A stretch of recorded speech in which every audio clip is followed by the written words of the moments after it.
खबर पाकिस्तान घुस गई भारतीय सेना।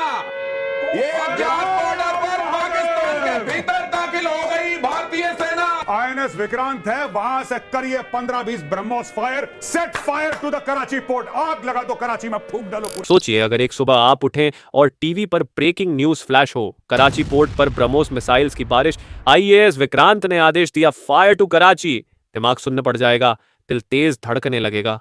लेकिन फिर सच्चाई सामने आती है कि यह भारत और पाकिस्तान की जंग नहीं, बल्कि इजराइल और ईरान के बीच वो सबसे खतरनाक युद्ध है जिसने मिडिल ईस्ट की नींव हिला दी है। वो दृश्य जो आपने टीवी पर देखा, दरअसल ईरान और इजराइल के बीच छिड़े एक खौफनाक टकराव का है, जहां तल अवीव पर 150 से अधिक बैलिस्टिक मिसाइल बरसाए गए और बदले में इजरायली फाइटर जेट्स ने तेहरान के बीचों बीच तबाही मचा दी। एक और ईरान का गुस्सा था, जो इजराइल के ऑपरेशन राइजिंग लायन से भड़का था, जिसमें इजराइल ने ईरानी न्यूक्लियर साइट्स, एयर डिफेंस और यहां तक कि टॉप मिलिट्री कमांडर्स को चुन चुनकर मारा। जवाब में ईरान ने मिसाइलों की बारिश कर दी। ड्रोन झुंड बनकर तल अवीव की ओर बढ़े, लेकिन इजराइल की आयरन डोम और ताकतवर डिफेंस सिस्टम्स ने ज्यादातर खतरों को हवा में ही खत्म कर दिया। इस टकराव की गहराई को समझना हो तो इतिहास में जाना होगा। एक वक्त था जब ईरान और इजराइल दोस्त थे, सीक्रेट अलायंस हुआ करते थे, तेल, तकनीक और इंटेलिजेंस का साझा आदान प्रदान चलता था। लेकिन 1979 की इस्लामिक क्रांति ने शाह को गिराया और ईरान को एक कट्टर इस्लामिक रिपब्लिक बना दिया, जिसने इजराइल को अवैध और चाइनिस्ट राज्य कहकर खुलेआम दुश्मनी का ऐलान कर दिया। फिर भी बैकडोर टाइज चले, लेकिन जैसे ही 1990 के दशक में ईरान का न्यूक्लियर प्रोग्राम सामने आया, इजराइल ने इसे अपने अस्तित्व के लिए सबसे बड़ा खतरा मानना शुरू कर दिया। अब युद्ध के इस नए अध्याय में इजराइल की सर्जिकल स्ट्राइक्स ने वो कर दिखाया जो दुनिया ने सिर्फ फिल्मों में देखा था। तेहरान में सुबह के 3:30 पर जब धमाके हुए, तो वो सीधा ईरानी सेना के चीफ बघेरी और आईआरजीसी हेड हुसैन सलामी के बेडरूम में थे। अपार्टमेंट्स तक उड़ाए गए, टॉप कमांडर खत्म कर दिए गए, पूरे ईरानी सैन्य ढांचे में वैक्यूम बन गया। इस सफलता के पीछे मोसाद की महीनों की प्लानिंग थी, जो इजरायली पायलट्स को ईरान के अंदर से लोकेशन और कोऑर्डिनेट भेजते रहे। इजरायली ड्रोन हमलों ने रडार को निष्क्रिय किया, जिससे एयरफोर्स के लिए रास्ता खुला और एक एक करके ईरान के न्यूक्लियर और मिलिट्री बेस तबाह कर दिए गए। नथांज की फैसिलिटी, ईरान का मेन यूरेनियम एनरिचमेंट साइट, सीधे इजरायली स्ट्राइक का निशाना बना, जिससे न्यूक्लियर प्रोग्राम को भारी नुकसान हुआ। सैटेलाइट तस्वीरें दिखाती हैं कि इमारतें ध्वस्त हो गई, इंफ्रास्ट्रक्चर नष्ट हो गया और अब तक यह स्पष्ट नहीं है कि गहराई में बने सेंट्रीफ्यूज हॉल्स भी प्रभावित हुए या नहीं। लेकिन बात यहीं नहीं रुकी। इस बार इजराइल ने अपने पुराने कोवर्ट स्टाइल को छोड़ते हुए ओपनली ईरान के टॉप न्यूक्लियर साइंटिस्ट्स को भी टारगेट किया, जिसमें फरदून अब्बासी, मोहम्मद मेहंदी समेत 6 नाम प्रमुख हैं। यह पहली बार हुआ है जब ओपन मिलिट्री अटैक में साइंटिस्ट्स को भी मारा गया और इजराइल ने इसे स्वीकार भी किया। इसके बाद जैसे ही नतांज पर हमला हुआ, कुछ घंटों में फिर से हमले शुरू हो गए।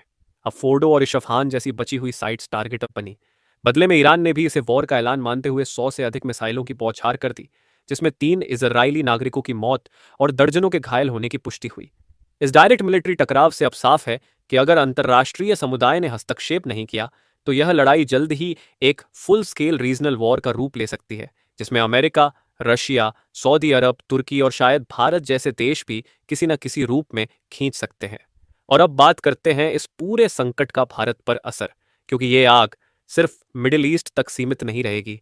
भारत की अर्थव्यवस्था, विदेश नीति और कूटनीति भी इसकी चपेट में आ चुकी है। सबसे पहले बात तेल की करें तो भारत अपनी 85% कच्चे तेल की जरूरत आयात से पूरी करता है, जिसमें ईरान और खाड़ी देशों की भूमिका अहम है। अगर यह युद्ध लंबा चला तो तेल की सप्लाई चेन प्रभावित होगी, जिससे कच्चे तेल के दाम आसमान छू सकते हैं और भारत में पेट्रोल, डीजल से लेकर ट्रांसपोर्ट और महंगाई की सुनामी आ सकती है। दूसरा बड़ा खतरा भारतीय डायस्पोरा पर है। मिडिल ईस्ट में लगभग 80 लाख भारतीय रहते हैं, जो अरब देशों की अर्थव्यवस्था में भी रीढ़ हैं और भारत को अरबों डॉलर की रेमिटेंस भेजते हैं। अगर हालात और बिगड़े तो वीजा कैंसिलेशन, एयरलिफ्ट और नौकरी जाने जैसे हालात बन सकते हैं, जैसा हमने यमन और यूक्रेन वॉर में देखा। तीसरा संकट भारत की डिप्लोमैटिक पोजीशनिंग पर है। भारत के रिश्ते इजराइल से भी मजबूत हैं, डिफेंस, एग्रीटेक और साइबर टेक्नोलॉजी में। वहीं ईरान भारत का रणनीतिक पड़ोसी है, जिससे भारत चाबहार पोर्ट, अफगानिस्तान और सेंट्रल एशिया तक पहुंचता है। ऐसे में भारत को अपनी विदेश नीति को बैलेंस पर रखना होगा, ना तो पूरी तरह इजराइल का साथ दिखाना है, ना ईरान को नाराज करना है। चौथा इम्पैक्ट चीन और पाकिस्तान के जरिए आएगा। ईरान चीन के करीबी पार्टनर हैं और चीन पाकिस्तान के जरिए साउथ एशिया में भी असर बढ़ाना चाहता है। ऐसे में भारत को सीपीईसी, ग्वादर पोर्ट और पीआरआई जैसे मुद्दों पर भी स्ट्रैटेजिक निगरानी बढ़ानी होगी।